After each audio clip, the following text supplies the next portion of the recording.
안녕하십니까? 보금자리 황금나라입니다. 지금 세간에 둔촌주공 사태에 대해서 많은 관심이 있을 겁니다. 첫 번째 시간으로서 과유불급이라는 사자성어로 둔촌주공 사태에 대한 분석을 해보겠습니다. 지금 현재 둔촌주공 재건축 공사에 대해서 계약서 관련해서 먼저 분석이 들어가야 될 것 같습니다. 2016년도에 11,106세대로 해서 평당 415만 원으로 전체 2조 6,700억 정도의 공사 계약을 했습니다. 그 다음에 그 이후로 이제 여러 번 설계 변경을 했죠. 그 설계 변경으로 인해 가지고 이제 변경 계약을 체결을 합니다. 그게 2020년도에 변경 계약을 하는데 세대수가 12,032세대로 늘어났고요. 평당 공사비가 493만 5천 원, 총 공사 금액이 3조 2,292억 원, 5,584억 원이 늘어났습니다. 약 5,600억 원으로 늘어났다고 합니다. 그래서 이 조합에서는 이 5,600억이 늘어난 게 부당하다고 주장하면서 지금 현재 이제 전쟁 선포를 하였지요. 근데 실질적으로 봤을 경우에는 3,988억 원이 아파트 부분으로 증가된 부분입니다. 5,600억 원이 아니라 그 이유가 왜냐하면은 당초에는 상가 공사비가 없었습니다. 근데 2020년도 계약에는 상가 공사비가 약 1,600억 정도가 포함이 된 겁니다. 5,600억 올린 것 중에서 상가 공사비 1,600억을 빼면은 아파트는 순수 약 4,000억 원이 인상이 된 겁니다. 근데 왜 조합에서는 계속 5,600억 원이 부당하다고 얘기를 하는 건지 그 이유는 도저히 모르겠습니다. 이러한 내용에 대해서 판단을 해보는데 실질적으로 이 3,988억 약 4천억 원이 인상이 된 부분이 또 진짜냐 아닙니다. 또 실질적으로 한번 확인을 해보겠습니다. 공사 계약 내역서 제30조에 보시면은 2016년도 10월 18일 계약했습니다. 여기에 보면 실착공일까지 물가 변동이 있을 경우에 한국건설기술연구원 발표한 건설공사비 지수 중 주택건설지수 변동률을 적용하여 공사 금액을 변경한다라고 명시되어 있습니다. 그러면 2016년도부터 착공할 때까지 물가 변동이 있으면 공사비를 당연히 인상을 하게끔 명시가 되어 있습니다. 그러면 둔촌주공 실착공일이 언제냐?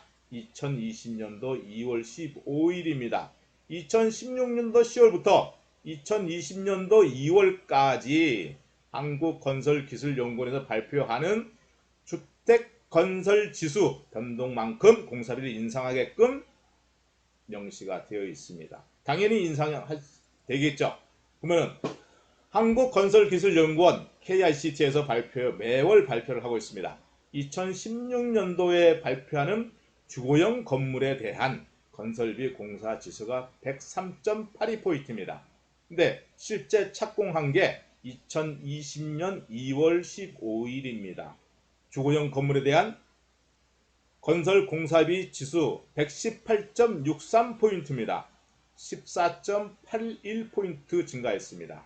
그러면 14.27% 정도 인상을 된 겁니다. 그러면 2016년도 계약에서 14.27% 퍼센트만큼 인상이 돼야 되겠죠. 당연히 뭐 건설 공사에서 뭐 인상해달라고 요구를 하겠죠.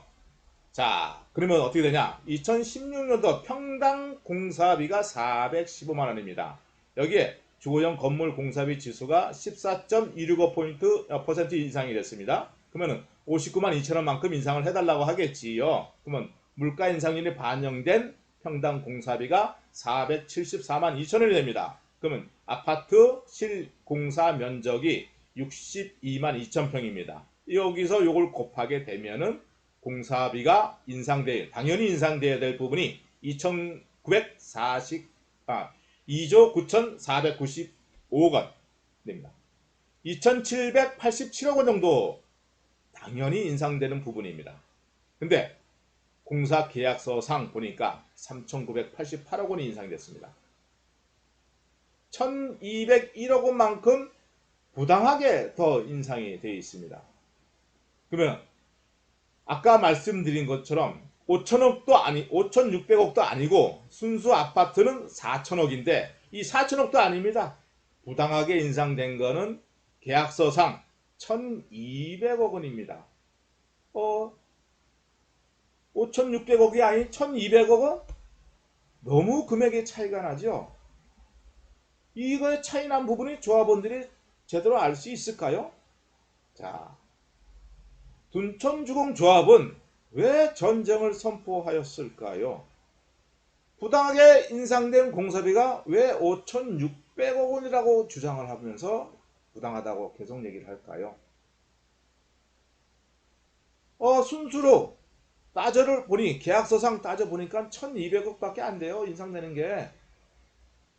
그러면 이거 1인당 한번 보면은 5,600억 원이라고 부당하게 계속 얘기를 하는데 그것도 아니지 않습니까? 근데 이거를 조합원당 따지게 되면은 9,400만 원만큼 분담금 규모가 됩니다. 근데 1,200억이라면은 2천만 원밖에 안 돼요. 2천만 원.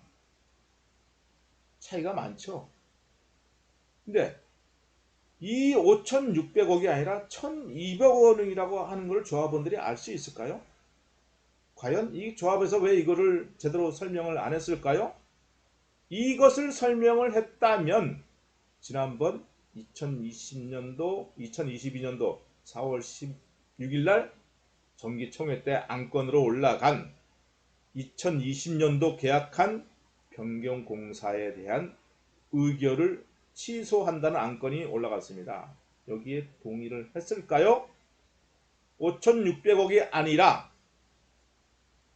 1,200억 원이라는데 조합원당 2천만 원만큼 부당하게 인상이 되었다는데 과연 동의를 하였을까요? 거기에 대한 의문점이 있습니다. 좀 설명이 제대로 됐다면은 제대로 동의가 글쎄요. 이러한 부분에 대해서 넘지도 말고 부족하지도 말고 제대로 설명이 되었다면은 조합원들의 판단이 어땠을까요? 이렇게 사자성어로 분석을 해봅니다. 다음 두 번째 시간에는 자가당착입니다. 이러한 부분의 설명을 한번 분석을 해보겠습니다. 감사합니다. 다음 시간에 뵙겠습니다. 자세한 내용은 제 블로그에서 더 볼 수가 있겠지요. 감사합니다. 다음 시간에 뵙겠습니다.